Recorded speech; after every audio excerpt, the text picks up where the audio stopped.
Hello, ladies and gentlemen. Welcome to another thing where I talk about things. Today, we're going to talk about Baby Driver and Dunkirk, because I both saw those recently. You may notice I've got the bit of fuzz on my face. This is because, out of completely wanton negligence and disregard for human decency, Claudia has encouraged me to try to grow out my mustache. I've really only given it a week in the past, so this is what it looks like about a week in. The beard grows in a little too patchy, so there's no way that'll ever work, but I'm gonna grow it out and I'm gonna see what happens. I may not have the face for it, but we're gonna find out. So we'll see in like a week, next week, how it looks, and then maybe keep going or cut it off. I don't know. It's gonna get long enough, it's gonna be hard to manage. I'm gonna have to I have an electric razor, but I'm gonna do something besides that if I want to cut it off after it gets too long. Assuming it gets too long. Anyway, Claudia is with me today, as we're doing this on the weekend again. So, yes, she'll interject if she has anything to add to this discussion about Dunkirk and Baby Driver, but in this particular case, she's probably not. She says she probably doesn't have a lot of opinion. But anyway, though, so Baby Driver, I went and saw that. That was the first one I saw. I think that one's just about out of theaters. I think Dunkirk is also getting close to its way out, although it's been in there a little bit longer, or a little bit less time. No? Yes, no? It's fairly new. Oh, it's fairly new. Okay. I would recommend them both. I actually enjoyed Baby Driver more than I enjoyed Dunkirk.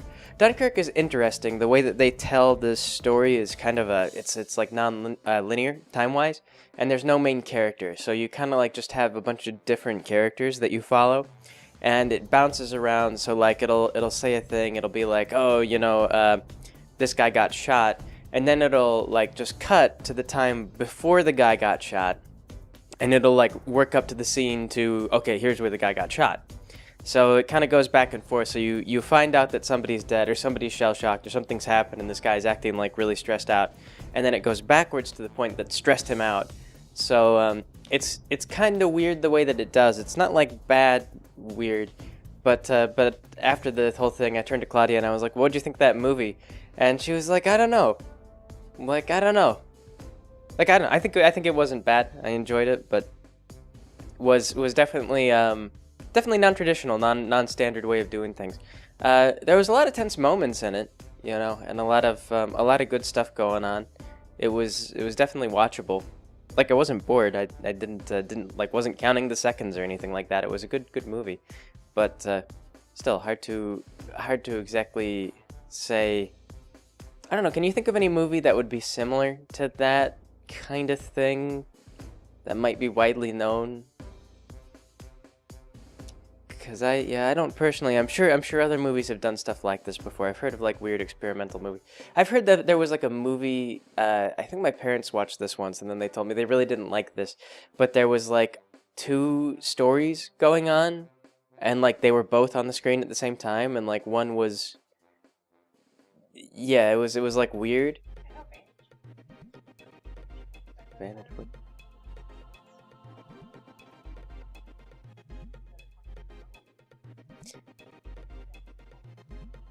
Okay. Claudia says Vantage Point has a bunch of different points of view, and they just show like from one to the next and everything like that.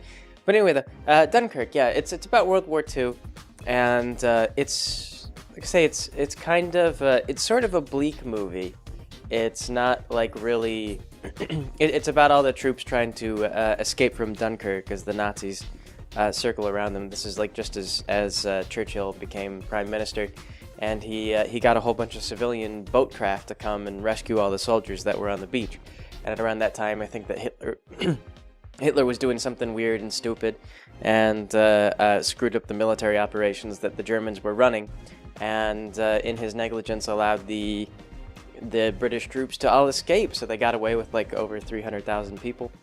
And this was the movie Dunkirk is just kind of about their desperation at the time, and the fact that they were filling destroyers up with like as many men as they could carry, and then as they were floating away on their destroyers, like a German U-boat would just come up and just like sink them, so everybody like just packed to the brim with men, and then they would just go under. So yeah. Interesting movie. I don't know what else to say. There's not really like a narrative And because it's kind of like, I feel like it would undercut the tension if I was just like, yeah, this happened and then that happened and this happened. So I don't know, if you're interested in it, like I'd say it's worth checking out. You may come away from it with the same kind of mixed opinion of like, well, that was fun, but you know, I don't know what to say about it. But I don't know, this is a good movie.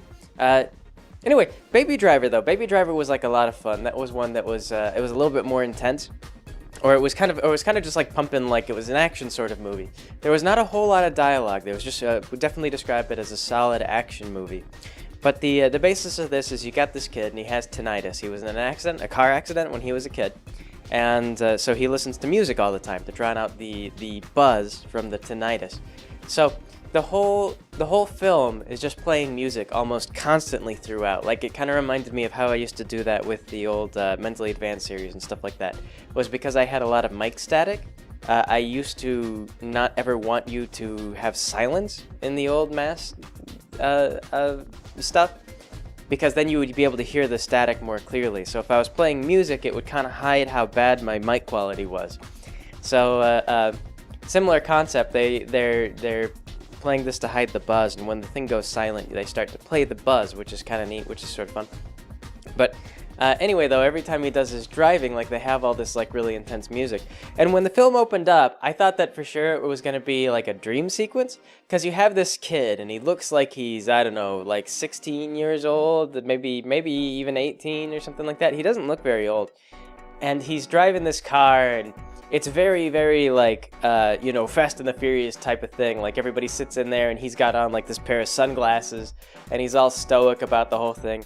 And he's like driving down the highway and pulling all these crazy stunts, and the police helicopter gets over and he pulls up between these other, like, he's driving a red car, so he pulls in between these other two red cars, and for whatever reason they don't pull over, like they just keep driving at their normal speed.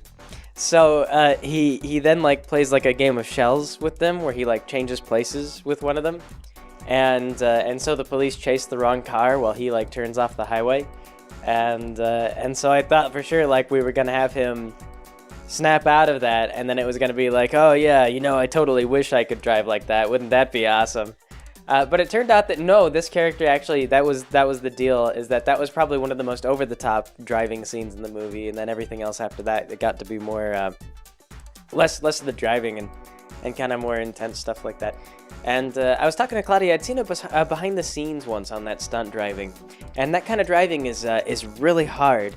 Apparently, like when they film that, you get the cars doing all those crazy stunts and everything like that, and they oftentimes do those takes numerous times because the cars kind of fall apart as you do all those incredible stunts. Like, cars aren't really that well designed to take that many corners and to like jump and do all kinds of things. It's really hard on the suspension. Like, the hubcaps bust off.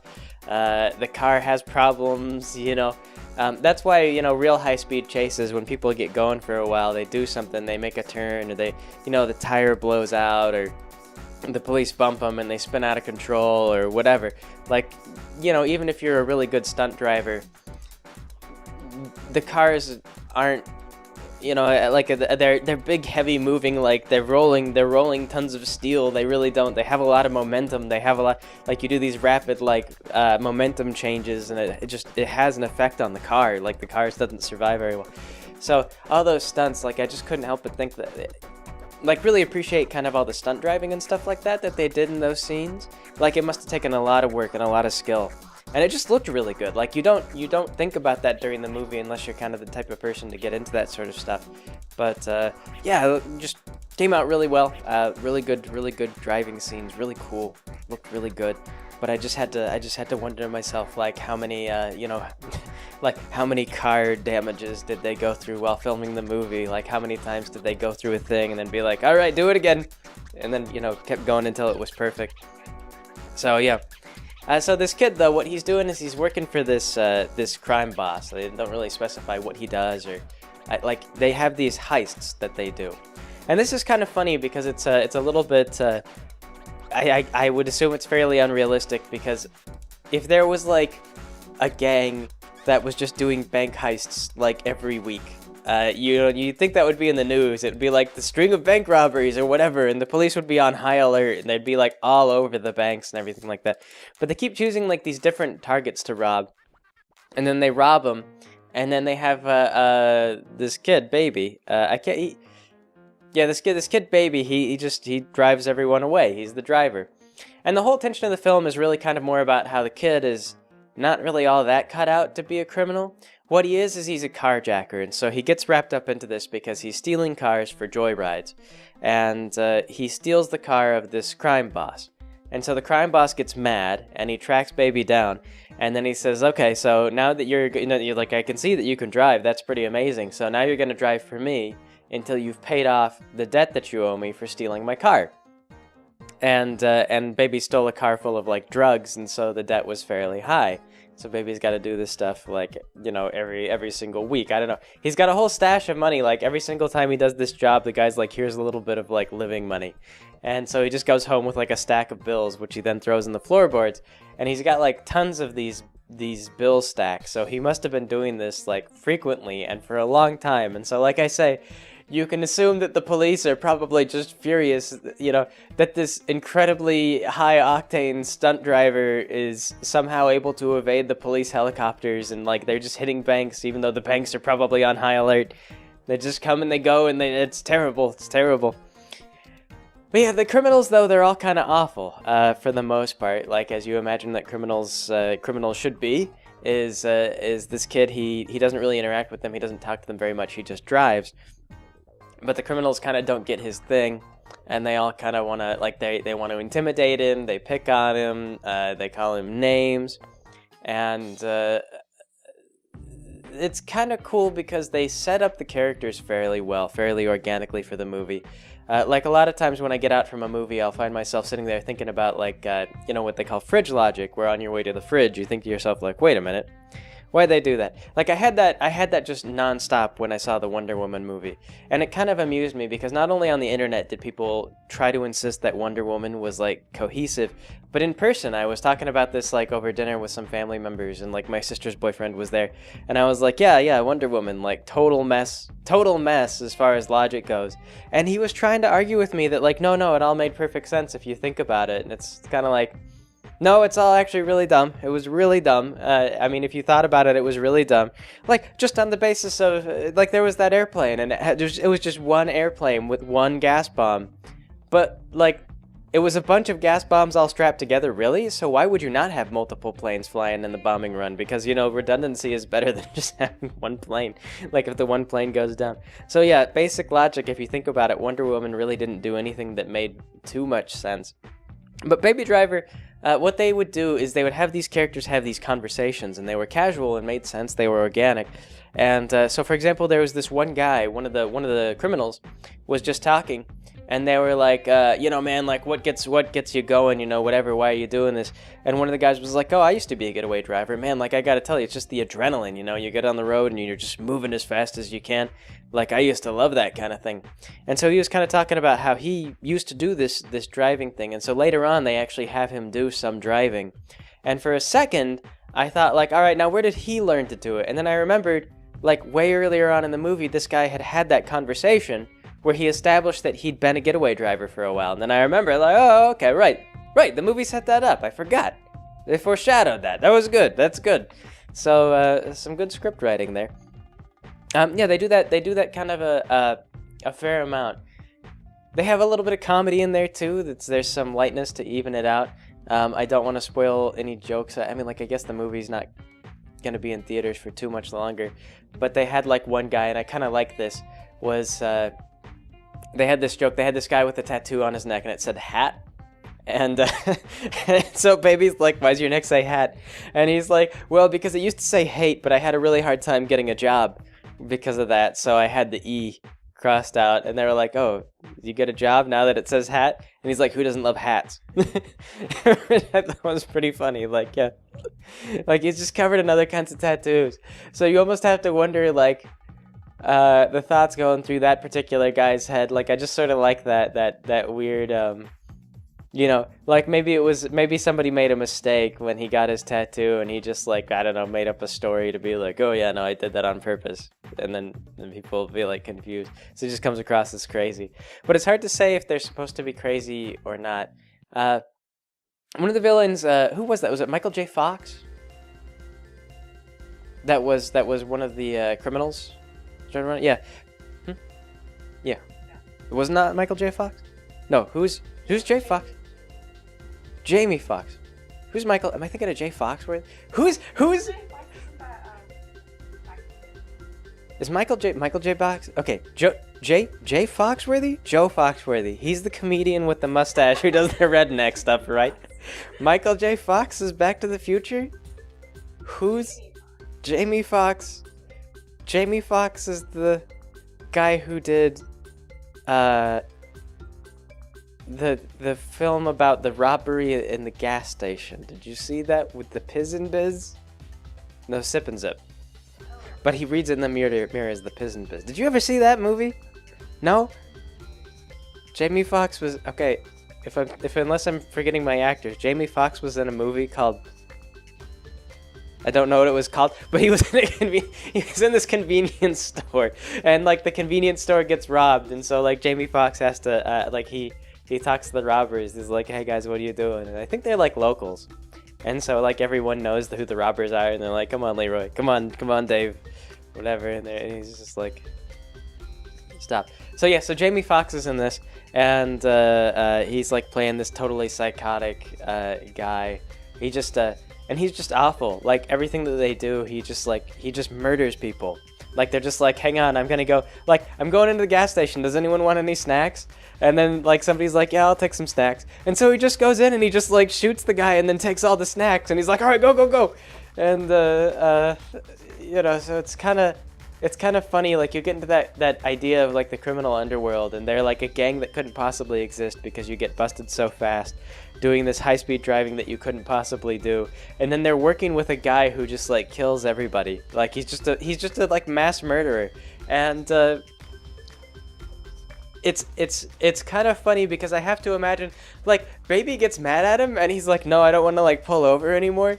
And Jamie Foxx is like, "Why don't you want to pull over?" And the reason is because Baby meets this girl during the movie, and Jamie Foxx is like, "Pull over to that diner where your girlfriend works." And he doesn't know that the girl works there yet, but he's just like, "Pull over to that diner. I want to get some food." And so Baby pulls over, and so sure enough, like when Jamie Foxx is like, "Okay, I'm ready to pay the bill," and so he gets out his gun and he starts to go to the front counter, and then so like Baby's like, "No," he goes, "Don't shoot the waitress," and Jamie Foxx is like, "Why? You know, like, why? What reason could you possibly have for me to not shoot the waitress? Like, do you expect me to pay this bill? What is this? It's like $40 for all four of us. Come on." And I thought that was really comical, because if you get into, like, actual crime, like, actual survivable stay-out-of-prison crime, shooting people everywhere you go, like, leaving a trail of bodies, not really a good idea. Because, I mean, if nothing else, I think that they can trace, like, the rounds that you used in the gun. Like, if everyone was shot with the same kind of bullet, like, they can put 2 and 2 together, and they could say, like, "Oh, okay, here's the trail that they made." Like, they were here, and then they went here, and then they went here. And so you can kind of figure out, like, what area these people operated in, and you can start looking at, like, okay, what about security footage? What's this and what's that? Like, when they realize that it's all, like, the same people, they can put the pieces together. So, like, murder after murder after murder would make you more and more traceable and would draw more and more heat on you, and the police would be taking it really seriously when you've got, like, a serial murderer on the loose. Like, every time you go to, like, think about it, like, every time you went to the gas station to fill up your car with gas, if you just shot the gas station attendant, like, that would be, I mean, like, one murder and the police would be like, "Man, this is a tragedy, but we'll do our best." But, like, by the 5th murder, they're like, "All right, we have to stop this guy." So, yeah, so, like, the whole idea, like, Baby, him not wanting to pull over, like, it would be easy. He'd be like, "Why don't you want to pull over, Baby?" It'd be like, because, Joe Foxworthy, if you keep shooting people, you keep shooting people after you make a joke about being a redneck, then no one's gonna, like, we're not gonna be on the streets for very long. So, so Jamie Kennedy, he just gets mad. he doesn't want to be stopped from shooting people anymore. And it's funny, so of course, like, the movie is building up to this, and this becomes kind of the big crux, is that, I'm trying to think of other, Jay Leno. So Jay Leno doesn't want to, so finally Jay Leno is really kind of like the big climax of the movie, is him killing people every time he runs into everyone. That becomes the big thing. Like, they go to meet somebody, and it's just kind of funny because, like, you sort of see it coming. He's like, "All right, man, let's go." And so they're like, and he's like, okay, so here's they go to an arms dealer is what it is. And so they go up to the arms dealer, and the arms dealer's like, here, I've got all these weapons. And he's like, oh, I'll take some of these and I'll take some of those. And it's kind of like, all right, so how will you be paying? And Jay Leno hasn't paid for a single thing throughout the entire movie. Every time someone asks him, like, how are you paying? He's like, with bullets. And so that's exactly what happens. Is like the arms dealer's like, okay, here is your stuff. Like, how would you like to pay? And he's like, with bullets. And so he just like shoots the arms dealer. And it turns out that the arms dealers were cops. And, you know, if the serial murdering wasn't enough to piss off the police, the killing the police that were selling arms illegally, it turns out that they were all corrupt cops.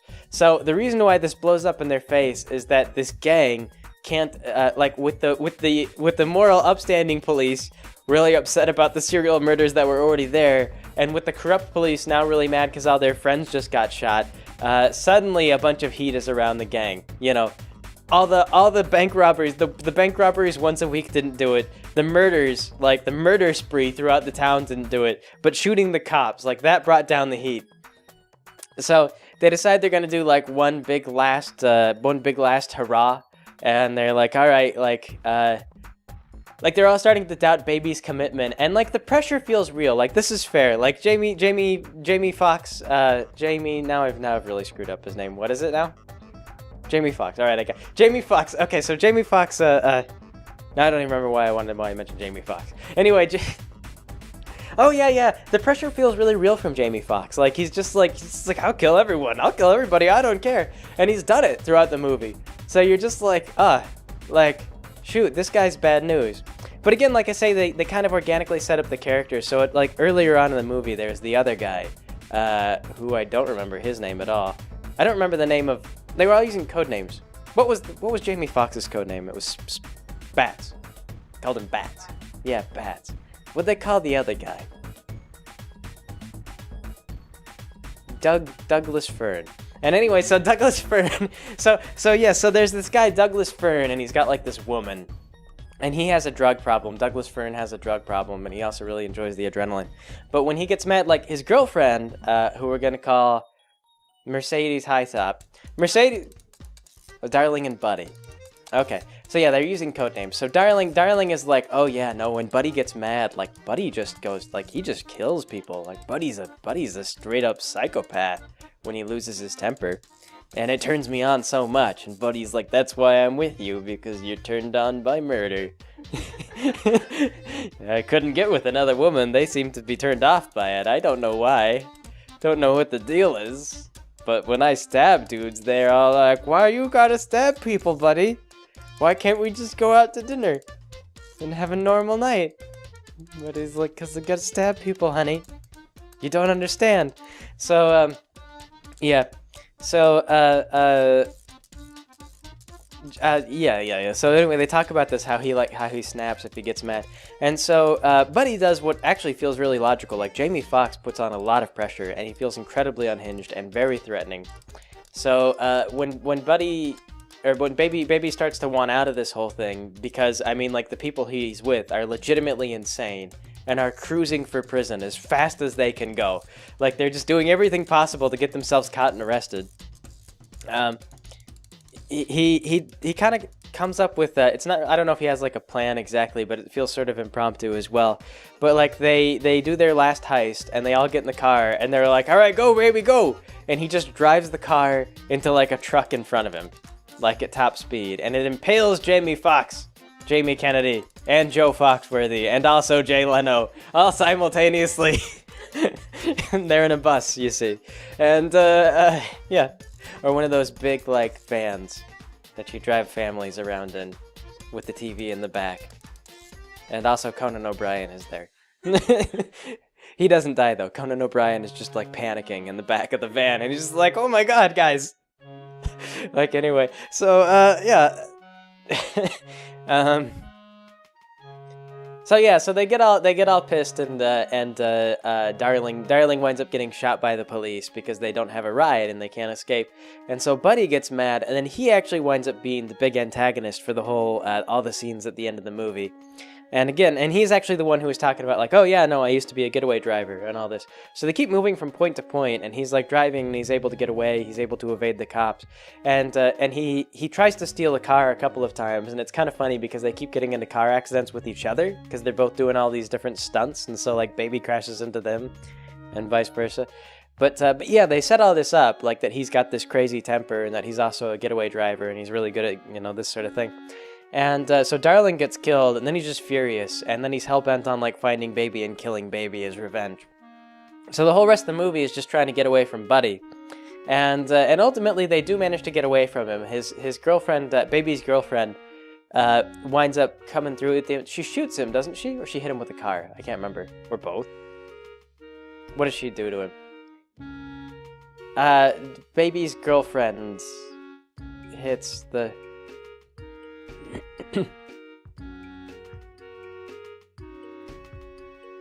Well, yeah, that's... No, when she kills him. Because she kills him, right? Or does she only distract him? I don't remember now. He gets pushed over the...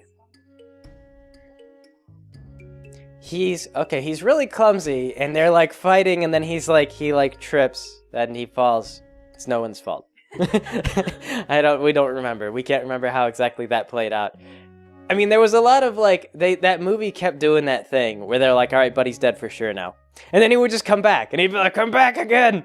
And then they would like get away, and they'd be like, phew, we got away. And then Buddy would just drive around the corner, and he'd be like, I'm here again. I'm here again. Everyone look out, it's Buddy. And yeah, so they kept doing the scenes too where they would like cut away as like they'd push his car over the deal, but they would like cut away from Buddy, like they'd show Buddy, then they cut away, and then to turn out like, oh, I leaped out of the car, assholes, I still live, Buddy still lives. And so it just kept doing that. So at this point it's like hard to remember how they finally killed him, but at some point they finally like showed him falling out of the building and like landing and dying, and he was dead, like bleh, yeah, he's gone.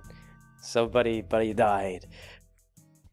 But there was a lot of like fake outs on that, so I just don't remember exactly exactly what that did. So in the end, his girlfriend decides that they're just gonna drive to Mexico. And I was really impressed by like I mean, I think she's only known Buddy for a couple of weeks. Like a month or something like that. It feels like. Buddy is saying no. She's... Oh, sorry, not Buddy and Darling. Baby. The other B name. Yeah. Baby Boo.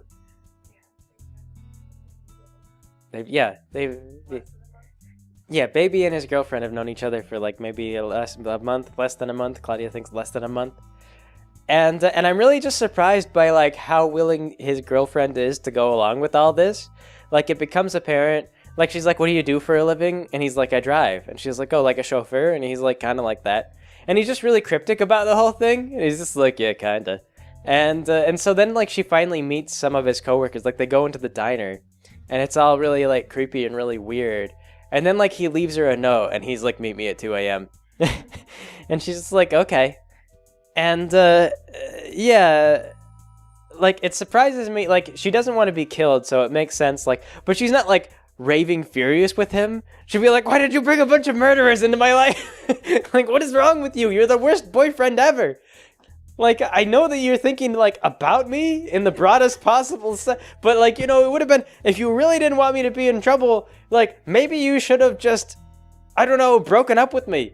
Because, oh my god. But she sticks it out with him for whatever reason. She has this just bizarre, like, dog-like loyalty. Like, and it's not even, and it really is like dog-like, because it's not like I get this real sense of that she like loves him. It's not really a love movie. The romance element is sort of like a thing, but like she becomes a productive and active like part of his escape from Buddy and the police and everything else like that. And like I say, like I'm pretty sure she killed Buddy.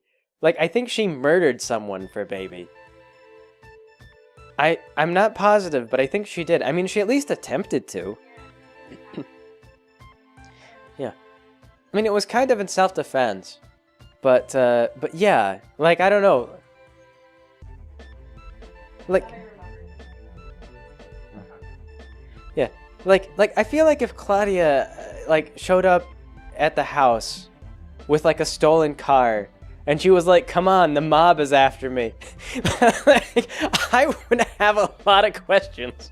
Like I would, well, I mean like I would very reluctantly like kind of cooperate with you, like, and there's like maybe it's a joke, but then like when the police showed up and they were like, pull over, I'd be like, holy shit, pull over.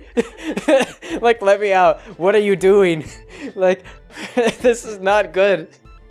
You'd be like, no, Greg, the mob. I've angered a crazy psychopath murderer. And I'd be like, well, this is all the more reason to pull over for the police. Like, I don't know, like the crazy psychopath murderer, we could take our chances.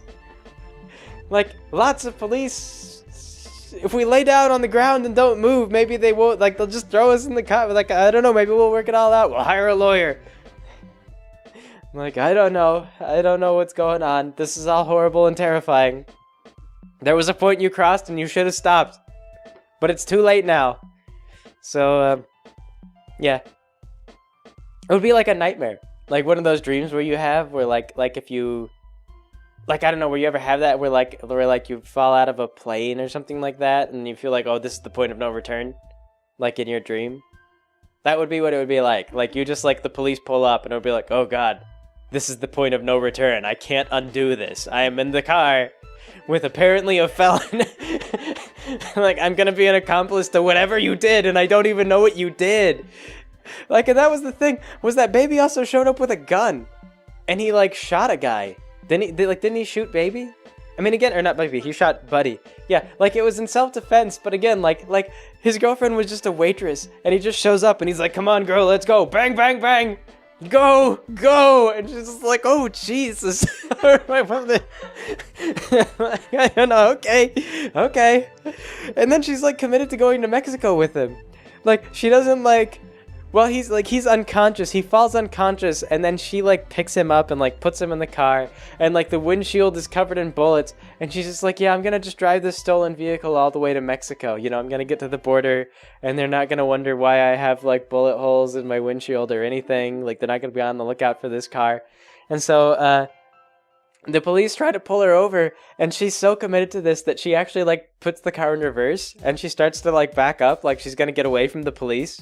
She has no driving experience. And fortunately, Baby wakes up, like, right around then, and he's just like, wait. And then he just, like, takes the keys out of the ignition, and he's just like, okay, no.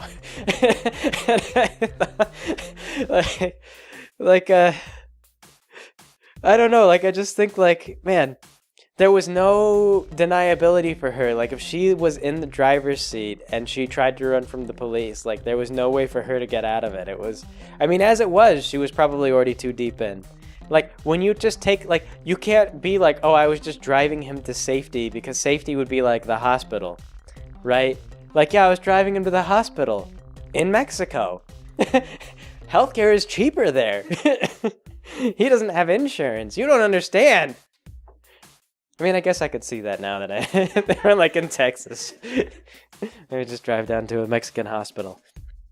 Save some money.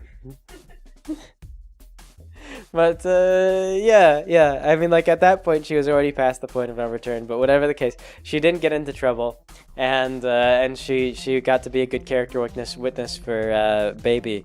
And they were like, yes, although he was responsible for this string of robberies, and he was an accomplice to hundreds of murders, including, like, police deaths, he is a good guy, and he wouldn't do it another 100 times. And so the judge is like, yeah, that makes sense. And he gives him, like, a lenient sentence. I think he gives him, like, 5 years and then he gets parole. I think that's what it is. Because then at the end, like, he gets out of prison and his girlfriend is waiting there to pick him up. And, yeah, like, I'm not sure what the police didn't have him on, but definitely he was an accomplice to murder. Like, the fact that he killed the criminals at the end did not actually make him less guilty of the murders. Like, and they didn't go to the police willingly. They had to be caught. Like, they didn't turn themselves in. They didn't be like, all right, I've killed all the murderers. Now I'm here to confess to all the crimes.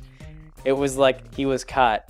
And the only real vindication that you could get out of that was that he chose not to run when he was finally surrounded. I mean, if you really looked at it, he probably would have gotten like 100 life sentences, and they would have been like, yeah, I mean, like, we could make them all like 5-year life, 5 years with parole, but if you add them all together, that's still 500 years. So, 500 years with parole. Yeah, I don't know. Everyone's just like, he's just a good kid. He was just in a bad situation, you know. One of the most skilled getaway drivers the world has ever seen. I'm sure he won't go right back to that life after you let him out of prison. Especially because convicted felons can't get living wages really very easily.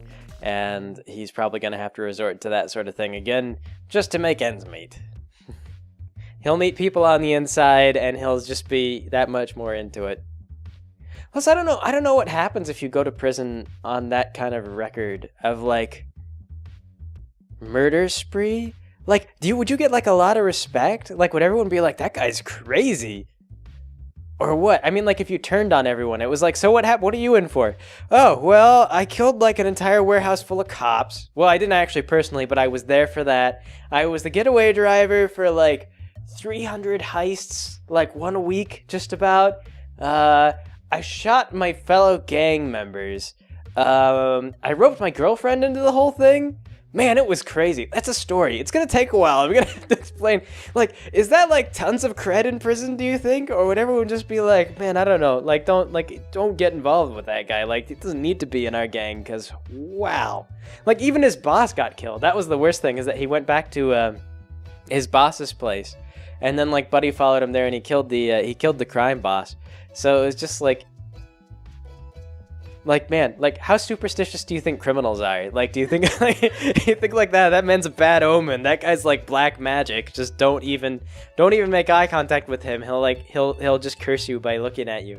Curse you by making eye contact. But he gets out with good behavior in 5 years. So yes, I don't know. Hollywood sometimes is funny about that. They're not always. Sometimes they. I think in like the Shawshank Redemption, they were honest about the whole idea of like, yeah, once I got out of prison, I bagged groceries or whatever. But sometimes they're not. Like, for example, Catch Me If You Can did this thing where like Tom Hanks showed up in prison and he was like, "Hey, Frank Abagnale, you're a genius. How would you like employment?" And in reality, like, I actually read the book that was based on, and in that, Frank Abagnale talks about how miserable the whole prison system is in the U.S. because you get out of prison and there's like nothing you can do. If you can't think of a good self-employment option once you get out behind bars, it's like really hard to get back on your feet. So he was saying like he actually did make a security company, but that was something he did. He had to like scrape together and build this company and prove like, oh yeah, no, I know all about check fraud and banking fraud, and here's how you protect yourself from this sort of thing. It was something that he made of himself because he kind of had the skill and business know-how to do that. A lot of guys who get out of prison, I mean, like, getaway driver?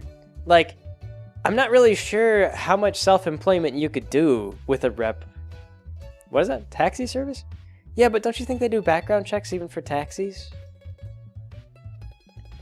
Like, yeah, like, I don't think that you can be a convicted felon and do taxis.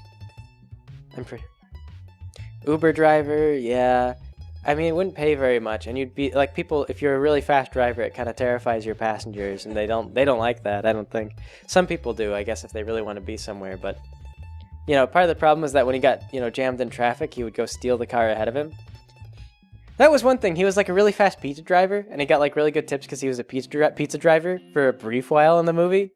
And I thought to myself, like, well, if you're not like stealing cars to get ahead of traffic, how are you that fast? Because you're like in the city, and so you just get like in a traffic jam, and there's no way, no matter how good of a driver you are, there's no way out of that.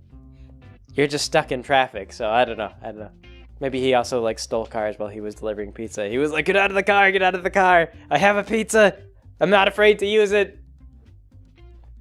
It's not a very good pizza. It's got toppings you wouldn't like. Are you lactose intolerant? There's so much cheese.